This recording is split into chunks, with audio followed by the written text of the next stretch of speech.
예, 안녕하세요 시청자 여러분. 오늘도 수요일 8시 어김없이 저희 대한내과의사회 내 몸의 닥터 여러분들을 찾아뵙기 위해서 이렇게 스튜디오에 왔습니다. 자, 오늘 정말 또 아주 좋은 주제를 가지고 여러분들을 찾아뵙게 되었는데요. 자, 오늘 주제 선생님 설명 좀 해주시죠. 네, 안녕하세요. 네. 관절 류마티스 전문의 정경희입니다. 오늘 제가 말씀드릴 내용은 류마티스 내과를 100% 활용해 보자는 내용입니다. 맞아요. 이때까지 많은 류마티스 내과 선생님들이 나왔지만 대부분 제가 봤을 때 한 90% 정도 활용했었던 것 같아요. 100%는 아마 선생님이 처음인 것 같은데, 처음이자 네. 마지막일 것 같습니다. 아주 유익한 내용이 될 것 같아요. 네. 네. 왜냐하면 류마티스 내과를 이제 저희가 문의 전화를 받을 때 제일 많이 물어보시는 내용이 거기에 지금 가도 되는 증상이냐 이런 질문이 정말 많으시거든요. 그래서 오늘 이런 내용으로 준비를 했는데요. 제가 이제 강의를 준비하면서 구글에 이제 AI 바드에게 질문을 해봤어요. 류마티스 내과 진료가 필요한 경우를 알려달라 했더니 이런 질환을 알려주더라고요. 근데 환자분들 입장에서는 진단이 되기 전 증상이 궁금하시잖아요. 맞습니다. 내가 이런 증상일 때 류마티스 내과를 가도 되냐. 그리고 류마티스 내과를 90%가 아닌 100%로 어떻게 활용하는 방법이 있을까 물어봤더니 의사와 충분히 상담해라. 그리고 이제 치료를 잘 받자. 생활 습관을 개선하자. 정기적으로 진료를 다녀라. 이렇게 이제 정리를 해줬는데요. 뭐 틀린 말은 하나도 없어요. 예.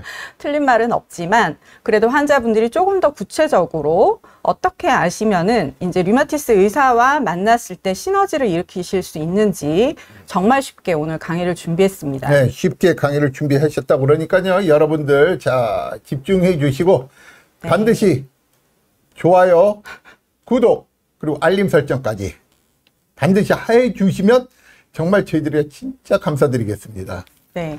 그리고 이제 언제 가야 하나라는 질문, 그리고 이제 어떻게 준비해서 오셔야 되냐, 이런 질문을 많이 하시는데요. 이제 대학 류마티스 내과에는 사실은 이제 다른 뭐 내과 선생님들 아니면 다른 과에서 의뢰된 환자가 많았는데 이제 이런 1차 의원 류마티스 내과를 찾아오실 때는 대부분 이제 증상들의 호소를 가지고 고민을 하셔서 오십니다. 그래서 먼저 이제 증상을 하나하나 간략히 말씀을 드려볼게요. 첫 번째는 제일 많은 환자들은 아무래도 통증입니다.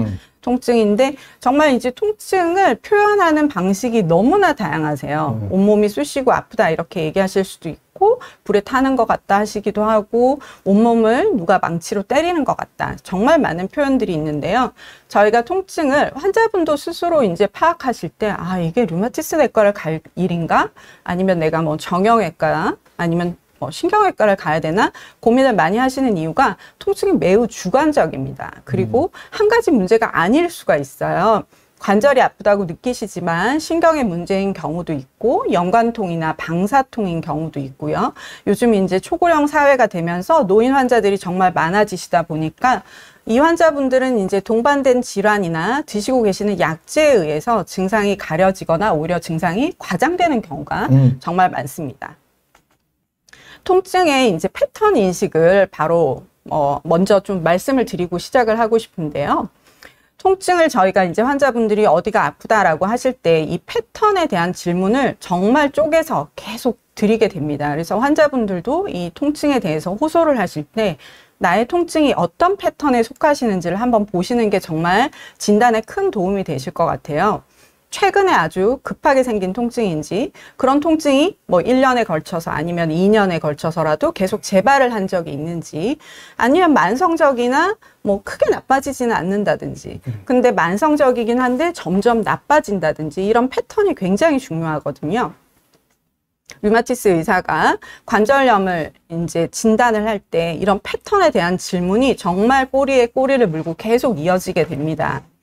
그래서 저희가 구별해내는 이 진짜 뭐 꼼꼼한 질문을 통해서 이어지는 이제 판단은 이 환자가 정말 관절이 아픈 거냐 아니면 그 주변 조직인 근육이나 인대, 뼈가 문제가 생긴 거냐 그리고 급성 만성의 구별을 통하고 단일 관절인지 다발 관절인지 염증성 사인이 있는지에 따라서 대략의 그룹핑이 가능합니다.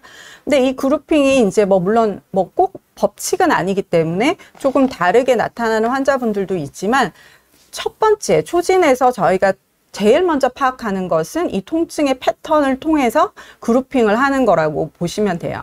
근데 이제 요즘은 이제 이런 비온디도 있고 많은 정보들이 있다 보니까 환자분들의 경우에 이미 진단을 하고 네. 마음의 병을 갖고 오시는 경우가 맞습니다. 있어요.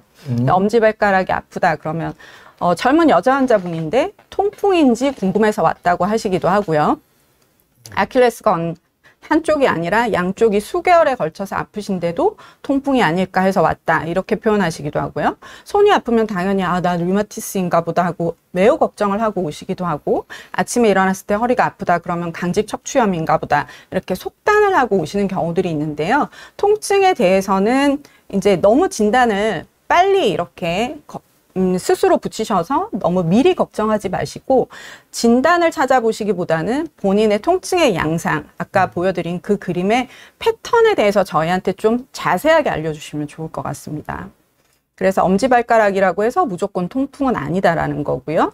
관절통 환자분이 오시면은 정말 한 10개, 20개의 질문으로 계속 질문이 파생되거든요. 그래서 이제 초진 환자 한 분 들어오시면 이제 10분, 20분 이어지다 보니까 진료가 왜 이렇게 길어지냐 이렇게 얘기하시기도 하는데 저희가 물어보는 질문이 보통 이 정도거든요.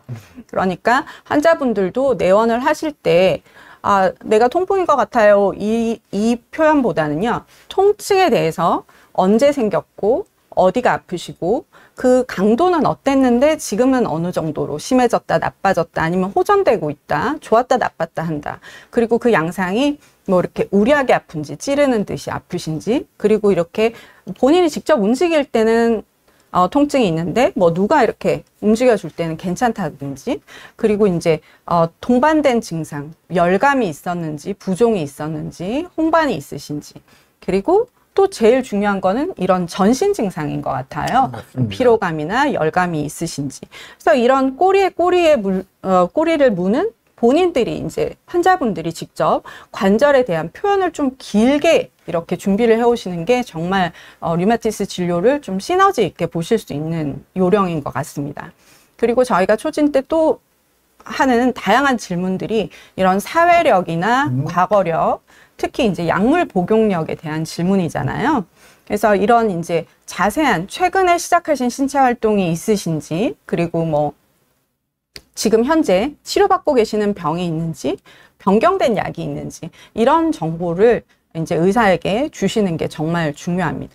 그리고 또 중요한 것이 이제 동반 증상인데요. 류마티스 질환은 이제 전신 질환이 많기 때문에 이런 여러 동반 증상들이 같이 있는 경우, 관절이 최근에 뭐 아팠다, 요 하나가 아니라 예전부터 있었던 여러 동반 증상에 대한 정보가 정말 중요하게 되겠습니다. 그래서 이런 정보들을 몇 가지 알려드리도록 하겠습니다. 그래서 전신질환을 보시면 요거는 이제 전신경화증에 대한 그림인데요. 환자들은 이제 손이 아파서 내지는 이제 손발이 차갑거나 색깔이 변해서 오시지만 의사가 소화는 잘 되시는지, 뭐 기침은 없는지, 뭐 소변 검사에 이상은 없었는지에 대한 질문이 나오는 이유들은 이 전신경화증이 전신을 침범할 수 있기 때문입니다. 근데 대부분의 류마티스 자가면역 질환들이 이렇고요. 강직 척추염도 허리 통증으로 오시긴 하지만 저희가 눈에 뭐 포도막염이 없었는지, 아킬레스건, 그리고 이제 뭐 설사를 자주 하시진 않는지, 피부에 건선이 있지는 않는지에 대한 질문이 생기는 이유들도 그런 거거든요. 그래서 이제 요런 류마티스 내과를 오실 때는 물론 이제 환자분이 이걸 다 파악하시긴 어렵겠지만 예전부터 있었던 증상들 중에 해결이 잘 안 되시거나 계속 반복되는 증상, 전신 증상이 있다라면 그 정보에 대해서 꼭 알려주시면 좋겠어요. 그 피부 건선. 이제 환자분들 많이 맞아요. 찾아가지고 오시는데, 저 진짜 건선이 있어요. 라고 말씀하시는데, 어디 있냐고 그러면, 저 피부가 건조해요. 그런 그렇죠. 경우. 그럼 좀 설명 좀 해주세요. 건선 피부가 건조증인가요? 건조증하고는 정말 다르고요. 건선 환자분한테는 저는 이제 구별을 이렇게 말씀을 드려요. 피부 이제 두꺼워지면서 판이 생기잖아요. 네. 선생님. 판이 그러니 무슨 판이에요? 네, 그러니까 플라크라고 해서 염증이 반복되다 보면 굉장히 두꺼워지시는데요. 전신이 건조한 것이 아니라 염증으로 인해서 이제 흉터처럼 두껍게 되는데 사실 건선이 아주 경미한 경우에는 잘 구별이 안 되실 수가 있어요.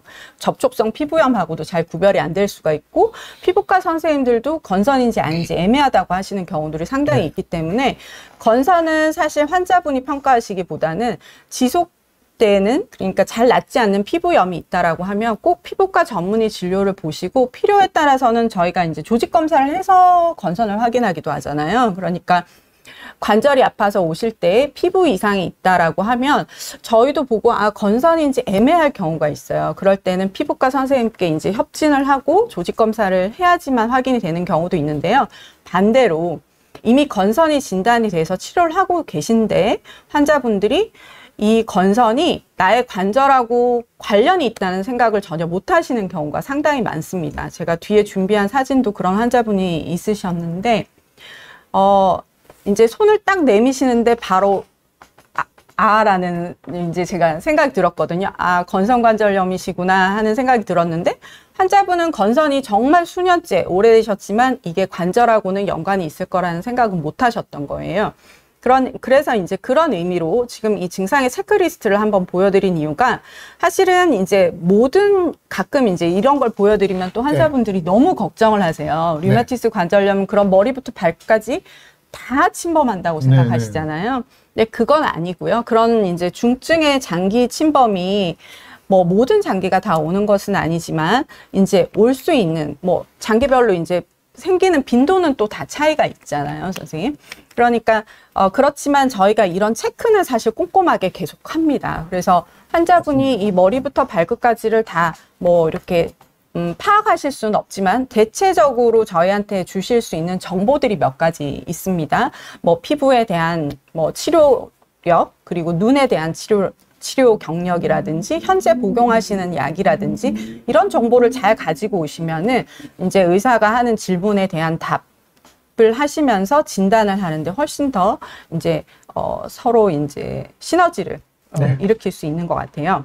그래서 피부 이상을 먼저 보시면 이제 유명한 나비 모양의 발진, 그리고 햇빛 알레르기, 탈모, 손톱, 손발톱 이상에서의 아까 말씀이 나온 건선, 그리고 홍반, 레이노 현상, 모세혈관 확장증 이런 것들이 있는데요. 피부 이상이 있으실 때는 한 가지 이제 그럼 피부가 이상한데 류마티스 내과를 가야 되냐 이렇게 물어보실 수 있잖아요.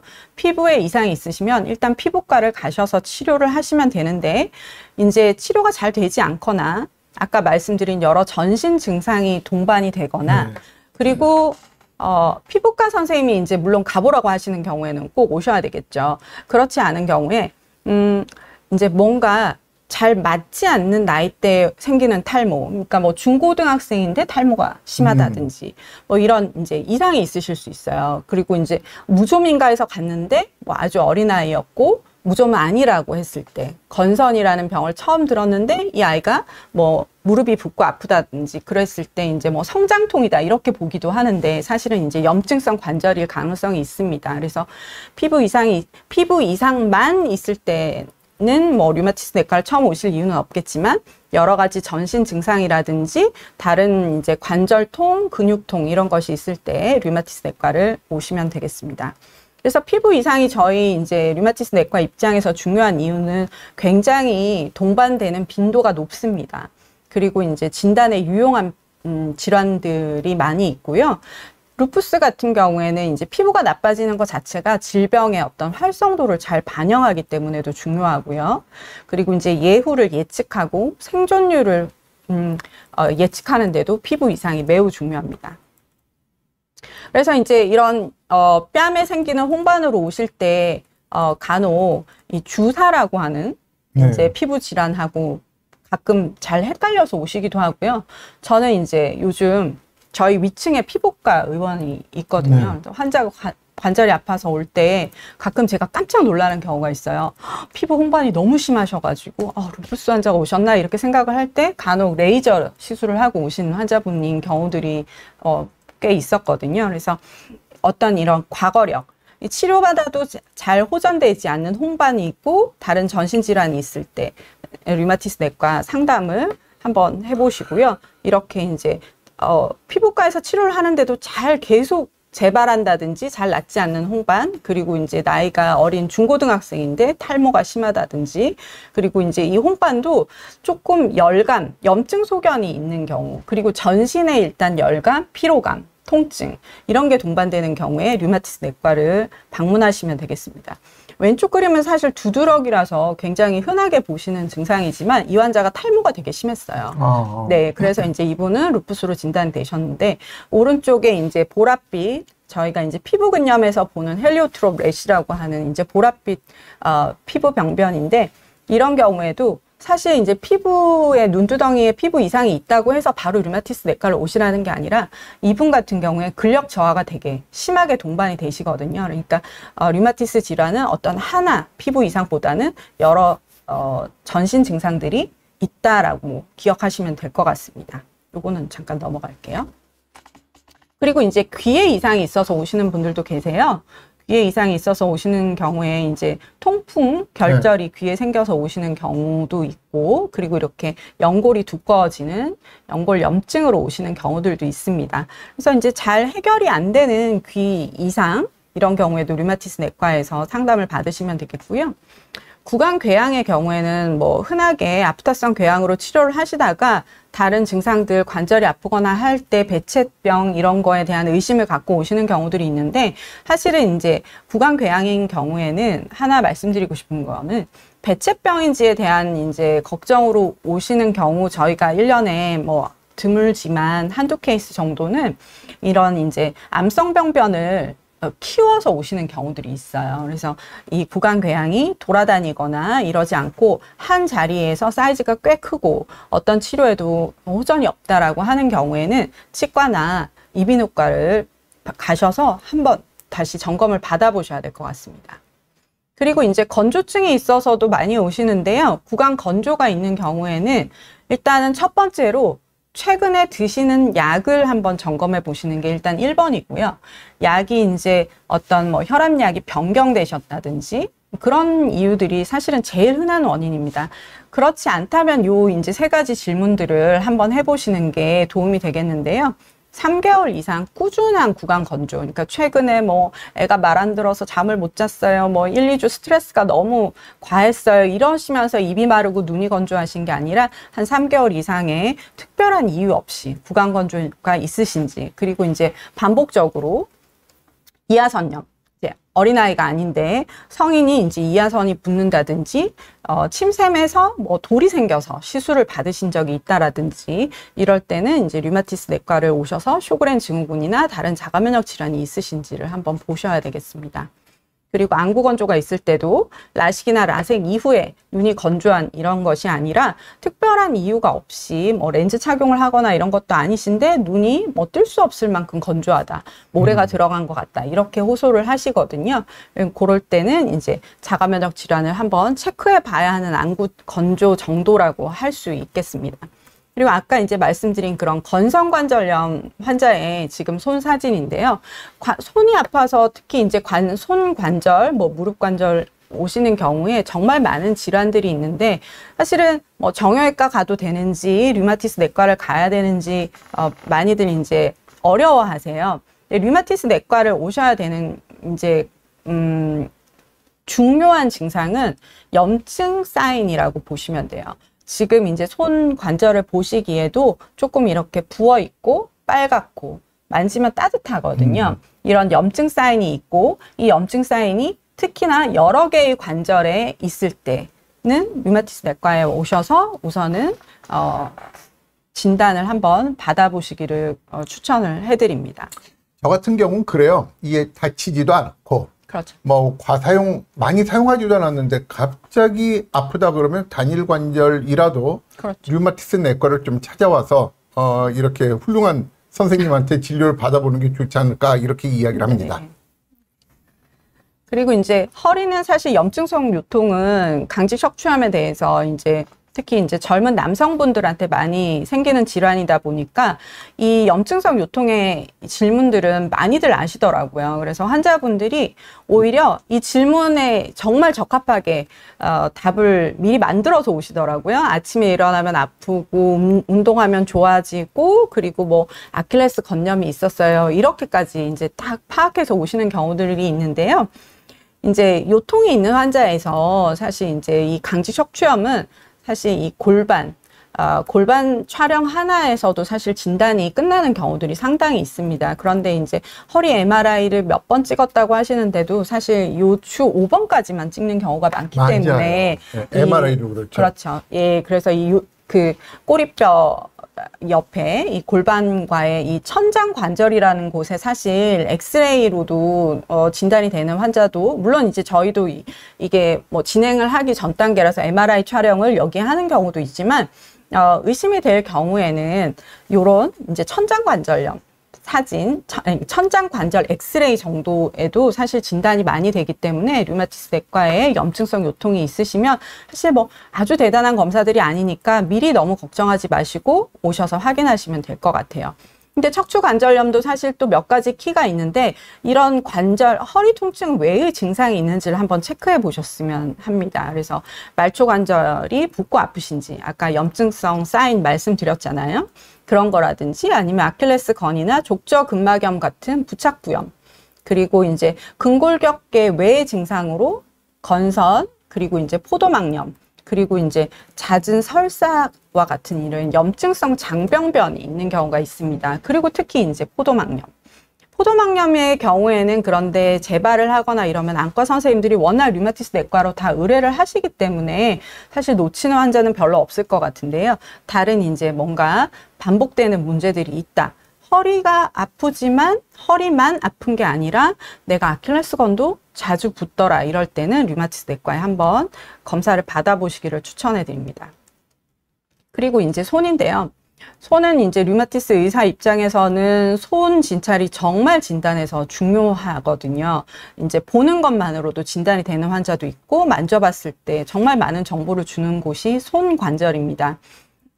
지금 이 환자분들은 사실 진행이 어느 정도 다 되신 분들이라 사진만 보고도 류마티스 선생님들은 이제 대충 진단을 하실 수 있는 정도의 손인데요. 사실 이렇게 진행이 되시기 전에 오셔야 되는데 오실 때 하나 부탁드릴 것은 사진을 좀 찍어 오셨으면 좋겠어요. 네, 맞아요. 예, 레이노 같은 경우에 지금 이제 이 환자분 같은 경우에는 진료실 들어오시는 것만으로도 스트레스에 의해서 이렇게 손 색깔이 변하셨는데요. 요렇게 이제 바로 표현이 되는 환자도 있지만 사실 진료실이 대부분 따뜻하기 때문에 레이노 현상이 직접 보이지 않는 경우들이 많이 있습니다. 그럴 때는 손 색깔이 변했을 때 아니면 특히 또 발진이 있는 환자분들 피부에 이상이 있을 때 요즘 핸드폰이 워낙 잘 나오기 때문에 사진을 꼭 찍어 오시기를 부탁드리고요. 이런 손발에 이제 레이노 현상이 있으실 때 저희가 이 손발의 레이노 현상뿐만 아니라 머리부터 발끝까지를 또 이렇게 여러 가지 문진을 해서 계통적으로 어떤 문제들이 있는지를 찾거든요. 그래서 어떤 이제 류마티스 내과에 오실 때는 머리부터 발끝까지의 어떤 치료력 그리고 본인이 갖고 있는 해결 안 되는 증상 그거에 대한 정보를 꼭 의사에게 주시기를 부탁드리겠습니다. 그래서 이제 정리를 해드리면 내원을 요런 증상들 뭐 구강부터 피부, 관절 있을 때 그리고 이제 증상이 하나가 아니라 여러 개의 증상이 중복되거나 동반이 여러 개가 될 때 류마티스 내과를 기억하시고 오시면 되는데요. 내원을 하실 때는 조금 내가 무슨 병인 것 같아요. 뭐 루푸스인 것 같아요. 강직 척추염인 것 같아요. 이거보다는요. 증상에 대해서 좀 자세하게 알려주셨으면 좋겠어요. 언제부터 아프셨고 어떻게 아프시고 어떤 증상들이 같이 있고 그리고 현재 복용하시는 약은 어떻고 이렇게 처방전을 가져오시면 너무 좋고요. 그래서 어떤 일을 하시고 최근에 변동은 뭐가 있었고 이런 거에 대한 정보를 가져오시는 게 류마티스 내과 내원 준비의 핵심이라고 보시면 되겠습니다. 이 환자분 같은 경우에는 제가 정말 지금까지 봤던 환자분 중에 이렇게 정리를 해온 환자는 없었는데요. 대단하네요. 네. 의사 아니에요? 의사? 의사 아닙니다. 의사도 이렇게 안 해요. 근데 이 환자가 정말 뭐 너무 막 길게 이렇게 쓰신 것도 아니고요. 딱 A4 용지 2장으로 본인의 한 병력 1년을 딱 정리해 오셨더라고요. 그렇게 했더니 이 환자의 이제 진단은 확진이 뭐로 이렇게 딱 된 상태가 아니셨는데 요렇게 되셨고 약물 반응은 어떻고 검사는 이랬구나를 뭐 한 5분 안에 다 바로 캐치를 하게 되니까 진료 시간은 훨씬 더 여유 있게 환자분이랑 다른 이제 불편하신 건 없는지에 대한 상담을 할 수 있었거든요. 그래서 어떤 약에 대한 정보, 증상, 그리고 예전에 했던 검사들 중에 조금 중요한 검사, 이런 것들을 가져오시는 거를 권유드리고요. 저희 이제 진단은 사실 이렇게 이제 가져오시는 증상에 대한 정보, 그리고 이제 저희가 하는 진찰, 그리고 이제 검사, 이런 걸 종합해서 진단하게 됩니다. 그리고 각 질환들이 뭐 류마티스 관절염인지, 강직 척추염인지 이런 여러 개가 됐을 때, 뭐 그런 거에 대한 건 사실 이제 비온 뒤에 정말 이제 많은, 좋은 교수님들, 원장님들 강의가 있어요. 그래서 그런 거 하나씩 보시면 될 것 같고요. 이제 진단이 된 다음에 제가 몇 가지 이제 틈새를 노려서 조금 알려드리고 싶은 내용은요. 환자분들이 이제 모두 다는 아니지만 희귀 난치 질환, 그러니까 류마티스 그 자가면역 질환으로 진단을 받는 경우에 산정특례라는 것에 이제 등록을 해드리겠다고 말씀을 드리면 조금 당황하시는 분들이 계세요. 네. 그건 뭐죠? 뭐 이렇게 남 환자들이 이제 자기 부담 5%로 줄어드는 것처럼 류마티스 질환 중에 일부 산정특례가 가능한 이제 병들이 있습니다. 그랬을 때 어떤 환자분들은 뭐 이게 뭐 나한테 어떤 이게 뭐 폐가 되는 건 그렇죠. 아닌지 자기의 그런 거를 좀 진정이 걱정하시더라고요. 네. 그래서 그런 거에 대한 정보, 이 복지 정보가 사실은 여기 의료사회복지사협회 홈페이지에 가시면 책자가 매년 이렇게 업데이트된 정보들이 자료가 잘 있습니다. 그래서 본인이 필요하신 것들 지원 프로그램을 한번 확인해 보시는 걸 추천드리고요. 그리고 이제 확진이 아닌 경우가 있어요. 확진이 아닌 경우에 저희가 재방문이 필요하다. 그래서 뭐 3개월 뒤 아니면 1년 뒤 오시라고 말씀을 드리는데 환자분들이 이제 1년 뒤에 한번 오세요 말씀드렸는데 한 3, 4년 뒤에 오시기도 하고 그래요. 이런 경우에는 왜 확진이 아닌데 또 오라고 하냐라고 생각하실 수 있는데 류마티스 질환은 이제 진단 자체가 어떤 뭐 조직 검사 로 뭐 암이 진단됐고 뭐 세균이 나와서 뭐 아니면 결핵균이 나와서 결핵이 진단됐고 이런 질환하고는 사실 조금 성격이 많이 다른 진단을 이제 필요로 하기 때문에 어떤 이제 확진은 되지 않아도 정상 그룹과 어떤 류마티스 질환이 확진된 사이에 경계 존에 있는 환자가 분명히 있습니다. 분명히 많죠. 많죠. 네. 네. 그 경계존에 있는 환자를 사실 다 괜찮다고 할 수는 없어요. 그리고 저희가 미리 정말 빨리 진단하면 진단할수록 관절의 변형은 거의 없고 전신장기의 침범도 없는 상태를 만드는 게 이제 류마티스 의사들의 최고 목표잖아요. 그런 경우에 이제 빨리 오실수록 좋은데 그럼 왜 미리 치료하지 않느냐. 근데 진단이 되기 전 아직 증상 발현이 확실히 뚜렷하지 않은 상태. 그러니까 뭐 류마티스 인자가 뭐 질문에서 지금 얼마가 나왔다. 요 정도만 가지고 치료를 미리 하진 않습니다. 그렇지만 이 존이 어떤 질환군으로 넘어갈 때는 정말 빨리 대응을 해줘야 되기 때문에 의사가 아마 뭐 저 같은 경우에는 증상이 생기면 즉시 오시고 증상이 없으시면 1년 뒤에 한번 뵐게요. 이런 식으로 기간을 정해드리거든요. 그럴 때 그 기간을 조금 무시하지 마시고 정해진 약속을 잘 기억하셨다가 오셨으면 합니다. 선생님 질문이 있는데요. 네. 미리 예방적인 차원에서 치료하면 좋을까요? 그거는 왜냐하면 이제 저는 이렇게 말씀드리는데요. 류마티스 약에 대해서 이제 걱정들을 또 많이 하시잖아요. 치료라는 것은 사실 득실이 다 있거든요. 저희가 타이레놀을 하나를 먹어도 사실 그 박스에 원인이 엄청난데 네. 환자분들이 이제 약을 특히 이제 요즘은 또 노령 인구가 많아지다 보니까 약을 빨리 시작하셨을 때 이 환자가 장기간 약을 복용했을 때 부작용 이라든지 아니면은 이제 불필요한 그리고 이제 우선순위를 또 따지는 것 같아요. 지금 이 환자가 치료가 급한 질환이 있는지 그리고 류마티스 같은 경우에 예방적으로 지금 치료를 했을 때 뭐 완치를 할 수 있다 이렇게 입증된 약은 아직 없습니다. 그렇기 때문에 확진이 되기 전에 치료하는 것에는 아직은 너무 이르다 이렇게 보셔야 될 것 같고 근데 이제 또 수많은 그 건강 보조제, 영양제에 대한 얘기는 이제 또 다른 시간에 하셔야 될 것 같아요. 너무 길어져요. 네. 한 가지 또 말씀드리고 싶은 건 말이죠.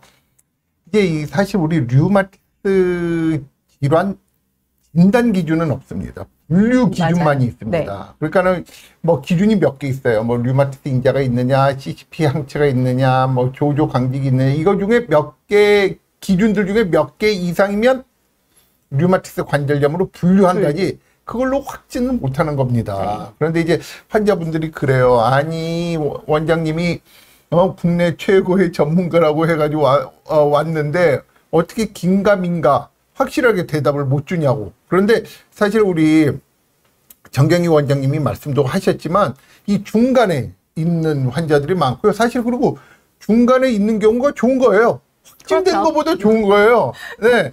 확진된 것보다 훨씬 좋은 거기 때문에 약도 안 먹고 지켜볼 수 있는 거기 때문에 그런 분들 야, 나 류마티스 관절염이 맞아? 루푸스가 맞아? 아닌가? 이렇게 고민할 필요 없습니다. 맞아요. 그냥 야, 그래도 심하지 않아서 다행이다. 이렇게 생각하고 행복하게 살면 될 것 같아요. 맞아요. 계속 하시죠. 질문이 벌써 다 끝났나요? 아니요. 질문. 그러면 질문 나중에 저희들이. 자, 그러시면 이제 저희가 이제 진단이 되셨어요. 그럼 치료 기간 중에 의사들은 무엇을 하느냐? 류마티스 의사들이 하는 내용은 이제 질병 활성도를 체크하고요. 약을 드리니까 약제 부작용을 모니터합니다. 그리고 이제 합병증이나 동반 질환이 없는지를 감시하죠. 그럼 이 기간에 환자분이 이제 내원을 재진으로 오실 때 제가 꼭 부탁드리는 내용은 남은 약을 꼭 확인해서 오시라고 말씀드려요. 간혹 이제 몇 년씩 류마티스 관절염, 루푸스 이렇게 치료를 하다 보면 환자가 갑자기 깜짝 선물처럼 그런데 선생님 저 사실은 약이 한 6개월치 있어요. 이런 경우 정말 깜놀하게 되는데요. 그런 경우에 사실은 의사와 환자 간에 소통이 잘 안 된 거죠. 그럴 때 어떤 문제가 생길 수 있냐면은 사실 약을 다 안 드시고 있는지 모르고 질환의 활성도가 높아진다고 평가하고 약을 바꾸거나 용량을 증량해 버릴 수가 있어요. 그렇기 때문에 약이 남았을 때 꼭 확인해서 며칠분, 저녁 몇 개, 아침 몇 개 저는 이렇게 써오라고 말씀드리거든요. 그래서 남은 약에 대한 정보를 꼭 저희한테 주셔야 되고요. 증상이 이제 갑자기 사실은 갑작스러운 변동은 잘 없지만 그래도 뭐 최근에는 사실 코로나 이후에 갑자기 나빠지는 경우 이런 경우도 있었고 이럴 때는요. 참고 계시기보다는 병원에 따라서는 뭐 전화 문의가 가능한 병원도 있고 그리고 뭐 당일 접수를 뭐 권하는 병원들도 있기는 하지만 그래도 증상 변동이 있다라는 경우에는 뭐 3개월 뭐 이런 약속이었다 하더라도 중간 내원을 꼭 하시는 걸 추천을 해드립니다. 그리고 약은 아까도 말씀드린 것처럼 임의로 중단하거나 증량하지는 마시고 꼭 이제 문의를 좀 하시는 게 좋은데요. 약을 이제 특히나 류마티스 관절염 여러 가지 복합제가 처방되다 보니까 사실은 뭐 기본 5개, 6개의 종류가 나가잖아요. 근데 환자분들이 이제 어느 정도 다니시면서 계속 설명을 드리고 이해를 하시는 분들은 또 이제 이게 받아들여지는데 제일 어려운 환자분들이 처음 진단되신 환자분들 같아요. 처음 진단되시는 경우에 가끔 정말 약을 하나도 안 드시고 다음 내원 때 오셔서 이제 더 심해진 관절과 염증 수치를 보이는 경우가 있는데요. 약은 아까도 말씀드렸지만 득과 실이 분명히 있고 이 득실에 대한 평가를 의사들이 계속 하고 있습니다. 그래서 폐가 안 좋은 환자한테 저희가 피하는 약이 있고 간이 안 좋은 환자한테 피하는 이유도 이 득실에 대한 평가거든요. 그래서 이제 환자분들한테 제가 말씀드릴 때는 이런 이제 염증이라는 싸움터에서 우리가 이제 전쟁을 할 때 규모에 맞는 무기를 고른다라고 말씀을 드려요. 그리고 이제 또 불을 끄는 걸로도 많이 말씀드리잖아요. 산불이 엄청나게 났는데 그래서 이제 중증의 류마티스 관절염으로 진단이 되셨는데 사실은 우리가 집에 있는 뭐 저기도 보이는 소화전 이런 거 하나 몇 개 가져가서 끌 수가 없거든요. 그러면 이제 다 산이 타버리게 되는 거니까요. 그럴 땐 뭐 헬기도 부르게 되고 뭐 소방차도 여러 대 와야 되잖아요. 그런 비용 부담과 그리고 뭐 헬기가 소방 헬기가 오다가 벌어질 수 있는 여러 위험들이 있잖아요. 그런 걸 무릅쓰고도 사실은 이제 불을 꺼야 하는 거고요. 집에서 작게 불이 났는데 갑자기 소방차를 부르고 그럴 이유는 없잖아요. 근데 환자분들에 따라서 간혹 무조건 이제 나는 신약을 써달라. 이런 경우들도 있어요. 내 친구가 뭐 무슨 주사를 맞는다던데 나도 그걸 써달라. 이런 경우가 있는데요. 그런 경우에는 이제 마찬가지 본인에게 맞는 치료를 하셔야 된다라고 보시면 되고 그 맞는 치료 자체가 저희가 결정하는 기준이 환자분의 증상 그리고 저희의 진찰 소견 여러 이제 염증의 어떤 검사 결과들이라고 보시면 되겠습니다. 이상. 네. 몇 가지는 네. 넘어가도 될 것 같고요. 마지막으로는 이제 환자분들한테 꼭 말씀드리고 싶은 게 환자분의 어떤 이제 약이나 이런 거에 대해서는 이제 다 이해는 되셨을 것 같고요. 환자분들이 간혹 본인이 어떤 이렇게 작게라도 생활에서 고칠 수 있는 여러 가지 관절 건강을 위한 것들을 좀 소홀히 하시는 경우들이 있거든요. 아침에 일어났을 때 뭐 실내화 정도 챙겨 신으시는 것부터 시작해서 저 같은 경우에도 최근에 뭐 근무 환경이 바뀌면서 손목이 너무 아팠는데 사실은 그게 이제 마우스를 너무 좋은 걸로 바꾸다가 그게 오히려 더 마우스가 무거워지면서 오히려 더 아팠었거든요. 예. 그래서 본인의 이제 어떤 자세, 근무하시는 강도, 그리고 본인이 조금 변경하실 수 있는 거는 최선을 다해서 조금 변경해 보시기를 말씀드리고요. 간혹 이제 류마티스 산정 특례 해드리면 환자분들이 이거 나 보험 들어야 되는데 그런 그렇죠. 얘기 많이 하시잖아요. 보험에 대해서 꼭 말씀드리고 싶은 거는요. 사실 이제 평생 본인의 건강에 대해서 공부하는 것만큼 중요한 보험은 없는 것 같아요.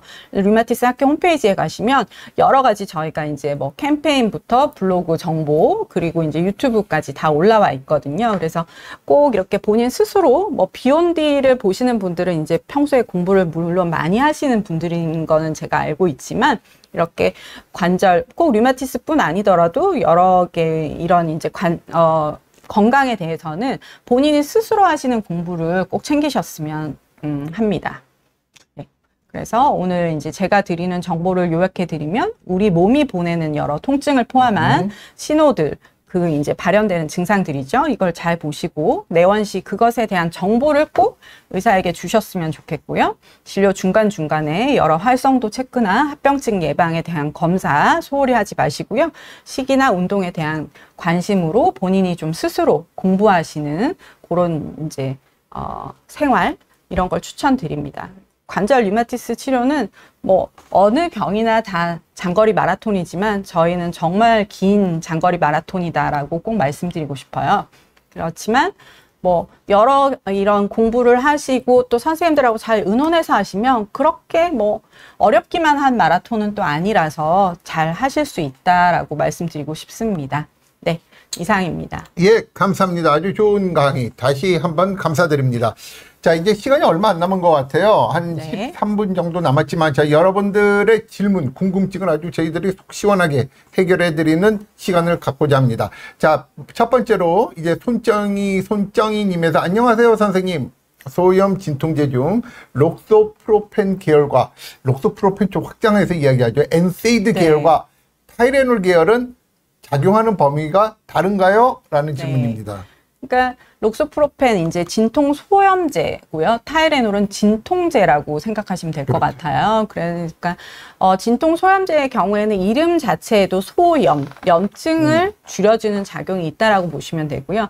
타이레놀은 그것보다는 이제 통증을 해결하는 약으로 저희가 쓰고 있습니다. 그래서 이제 류마티스 내과에서는 이제 록소프로펜 작용 시간이 좀 길기 때문에 이 약을 쓰는 경우도 있고 매우 다양한 진통 소염제들이 있습니다. 그런데 그 약들마다 타이레놀하고 작용하는 범위는 이제 소염 작용이 있기 때문에 염증 소견이 있는 환자에서는 당연히 진통 소염제를 처방하게 되고요. 진통소염제와 타이레놀은 같이 처방하지 않습니다. 그러니까 부작용의 위험도가 올라가니까요. 그래서 이제 작용하는 범위, 적용되는 환자는 다르다라고 보시면 되겠습니다. 네. 추가적으로 제가 좀 설명을 해 드릴 부분이 있는데요. 이 소염 진통제, 이거를 영어로 하면 인플라메토리입니다. 항소염제, 항염증제. 그렇죠? 네. 근데 이게 우리나라로 번역이 들어오면서 소염 진통이라는 글자가 들어갔어요. 네. 그러다 보니까 환자들이 야, 진통제를 주냐고. 네? 그렇지만 사실 타이레놀은 소염. 진통제지만 사실 그 록소프로펜 같은 약들은 소염제. 그러니까 염증을 가라앉혀서 2차적으로 통증을 좋게 해주는 겁니다. 우리가 위장약을 위장 진통제라고 안 그러잖아요. 예? 그렇죠. 위를 좋게 하면 뭐 통증도 자연스럽게 같이 좋아지는 거니까요. 하지만 이제 그 소염 진통, 제가 그냥 사회적으로 통용되는 말이니까 소염 진통제로 하겠는데요. 이 소염 진통제 계열 약들이 이제 여러 가지 부작용들이 있으니까 선생님들과 상의를 해서 드시기 바랍니다. 다음에는 이제 초코송이 냠냠냠. 선생님 관절이 아닌 곳에서 류마티스가 오기도 하나요? 허벅지 뼈나 머리뼈 같은데요. 궁금합니다. 네, 류마티스가 아까 이제 제가 많이 이렇게 보여드린 것처럼 전신 침범이 있을 수 있지만요. 류마티스가 이제 류마티스 질환 전반적인 자가면역 질환을 보자면 허벅지 뼈, 머리뼈의 경우는 거의 보지는 못한 것 같아요. 그렇죠. 예. 그렇죠. 그런데 특별히 이 뼈를 두 개를 물어보신 이유가 있는지는 제가 잘 모르겠는데 아마 본인이 지금 아프니까 불편하셔서 아니다라고 예, 아닌 경우가 더 많을 것 같아요. 네. 네. 그럼 어디에 와요? 또? 사실 류마티스 관절염은 아까 말씀드린 대로 피부나 여러 장기 침범이 될 수 있다라고 말씀드렸지만요. 류마티스 관절염을 놓고 어떤 이제 뼈나 관절의 부위를 물어보신다면 아무래도 이제 작은 관절, 손가락, 발, 그리고 발목, 그리고 무릎, 어깨, 팔꿈치는 가능하긴 하지만 이제 머리뼈에 온 류마티스 이런 경우는 크게 걱정은 안 하셔도 될 것 같아요. 네. 이 가족 중에 류마티스 관절염 환자가 있대요. 근데 저분은 증상은 없고, 그런데 류마티스 인자가 17로 약간 높게 나왔네요. 이 나중에 걸릴 수 있는지 유전적인 문제 때문에 고민이 되는 것 같아요. 류마티스는 사실은 유전적인 요인은 골관절염도 굉장히 크잖아요. 그렇죠. 근데 환자분들이 이제 류마티스에 대해서만 유독 유전적인 것을 걱정을 많이 하시는데요. 류마티스는 이제 유전적인 요인만으로 벌어지는 질환은 아닙니다. 그러니까 유전적인 소인이 있다 하더라도 어떤 환경적인 요인이 거기에 이제 추가가 됐을 때 증상이 발현되는 거고요. 저는 이제 환자분들한테 물 밑에 있는 빙산 같은 거라고 말씀을 드려요.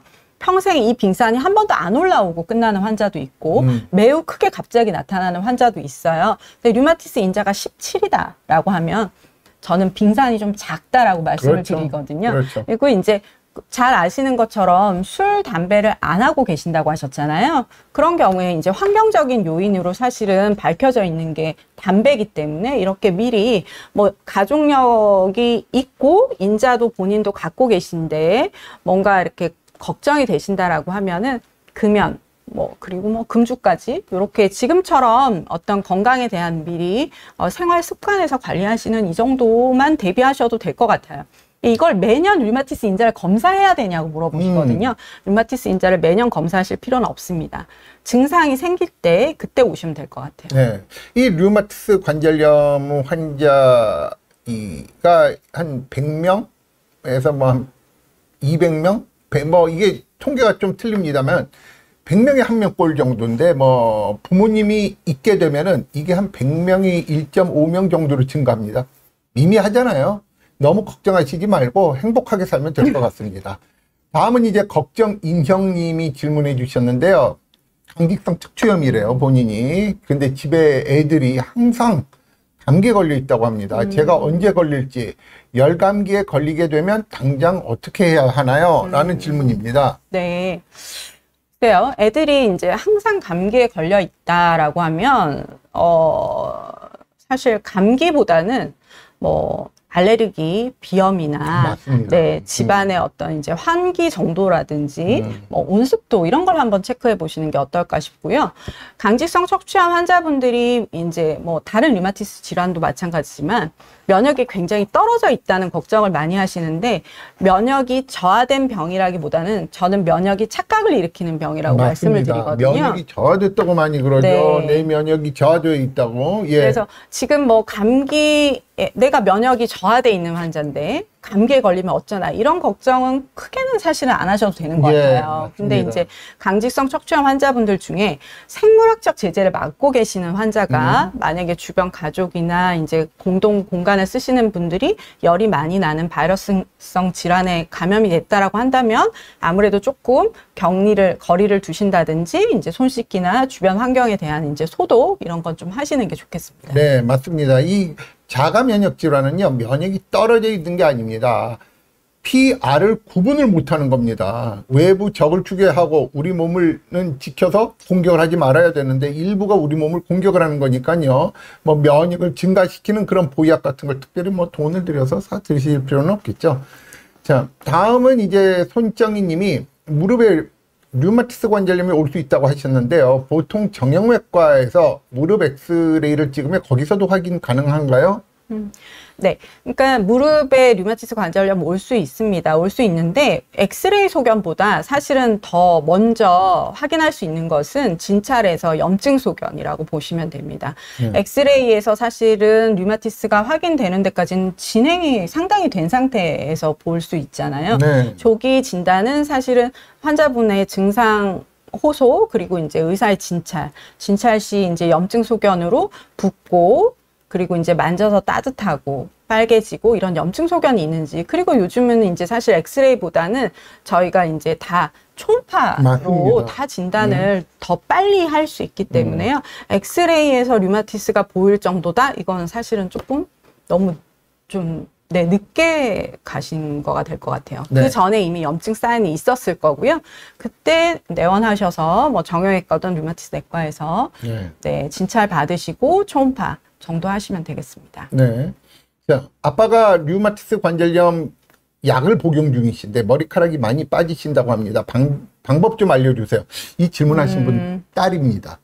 아들은 네. 저런 질문 안 합니다. 딸만 두 개예요. 그런데 아마 제 생각에는 MTX나 아니면 메토트렉세이트. 예, 일주일에 한 번씩 먹는 약. 예. 예. 그거나 아니면 레플루노마이드를 복용하고 계실 것 같은데요. 사실 복용 기간이 어느 정도 되셨는지 그리고 류마티스 이제 진단이 언제 됐고 이걸 저희가 자세히 모르기 때문에 지금 이제 뭐라고 정확한 답을 드리긴 좀 어렵지만요. 사실 저 같은 경우에는 머리카락이 좀 빠지시는 경우에는 용량을 조금 줄여드려요. 메토트렉세이트 자체가 치료에는 굉장히 중요한 축을 담당하는 약이거든요. 그래서 완전히 중단하기보다는 양을 줄여드리는데 그래서 담당 선생님께 한번 머리카락이 너무 많이 빠지시는 거에 대해서 말씀을 하셔서 용량을 조금 조정받으시고요. 아니면은 이제 다른 약으로 뭐 생물학적 제재라든지 이런 다른 약으로 변경을 하셔야 되겠습니다. 네, 맞습니다. 아주 뭐 좋은 질문, 좋은 강의에 어울리는 아주 좋은 질문들이 많이 나왔습니다. 네. 그리고 거기에 따른 또 좋은 답변 다시 한번 감사드리고요. 야, 시간이 정말 빨리 갔네요.